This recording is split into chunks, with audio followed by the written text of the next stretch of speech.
A 12-year-old girl named Mira moves into an old Victorian house with her parents. In her room, there's a dusty, ornate mirror bolted to the wall too heavy to move. One night, as she's brushing her hair, she notices her reflection smile before she does. Her real mouth still, the mirror grinning. She blinks. "It's normal again," she tells her parents. They laugh. Mira's room feels colder each day, even though the radiator is always on. Dust never settles on the mirror, it stays spotless, like it breathes. At first, she notices a blurred shape behind her in the reflection. Then one night, as the thunderstorm rages outside and wind whistles through the cracked window, she sees him, a boy, pale, black eyes, blood around his mouth dripping onto the mirror's edge. He stands right behind her, never blinking, never moving unless she turns away. No one else sees him. The hallway's light bulbs pop. Her dog won't enter the room anymore, only growls at the mirror from the doorway. Sometimes, late at night, the mirror echoes with soft, scratching sounds, as if someone inside is trying to claw out. Morning light filters weakly through Mira's window. The trees outside cast unnaturally long shadows into the room. She wakes up shivering. The mirror is fogged not from heat, but from the inside. She wipes it, etched in red, smudged letters. "Let me out," she gasps. Her hand stings. She looks down, a fresh cut on her palm, thin and perfect, like it was traced. Downstairs, her parents argue. Her mom drinks from a bottle hidden in a cereal box. Her dad sleeps in the basement. The entire house feels like it's rotting from the inside, walls cracking, mold creeping down the stairs. That night, Mira catches her reflection staring at her even as she turns her head away. The old grandfather clock downstairs ticks 3 times at exactly 3 a.m. Mira wakes up.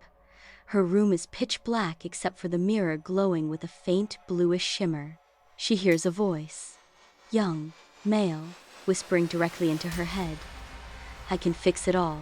Just say yes." In the mirror, she sees another version of her life, bright lights, her mother singing, her father holding her dog alive. But they're in the mirror, not in the room. She reaches out. The surface ripples like water. Then the voice again, softer, closer. "All you have to do is let me in." Outside, rain lashes the window. Inside, the boy's face appears an inch from hers in the glass. Smiling. The house is darker now, curtains closed, paint flaking. The smell of damp rot fills every room. Mira barely leaves her room. She lights candles around the mirror and performs mirror games, saying her name backwards, staring for hours without blinking, whispering her secrets. At school, she speaks in fragments. "She talks to me now." Her teacher asks who.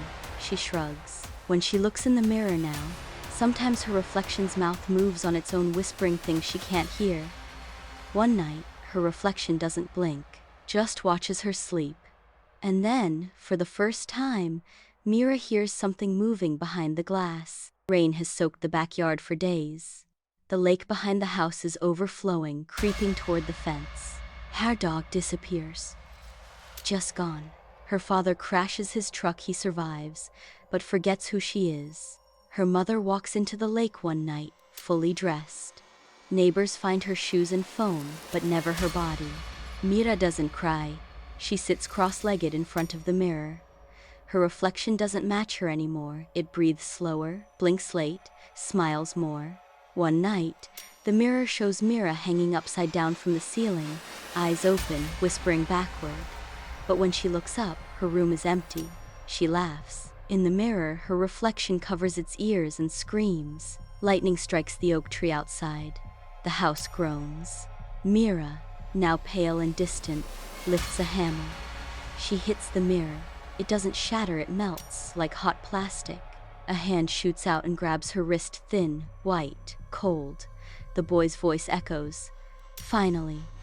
He pulls her in. Inside the mirror, Mira thrashes, but the glass solidifies around her like ice. Outside, the room falls silent. She's gone. The mirror now hangs perfectly still.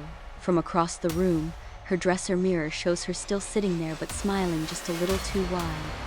Months later, a new family moves in. The house is cleaned up, but the mirror remains, too heavy to move. Their daughter Lily skips down the hallway. She stops, looks into the mirror. Her reflection waves but a second too late. She laughs, but that night, she hears her name whispered from the mirror. Lily. She looks again. There's a girl in there, soaked, eyes huge, pale hands pressed against the inside. Behind her the boy stands, watching, waiting. The mirror ripples, just slightly. Lily whispers, "Who are you?" The girl smiles. "I used to live here."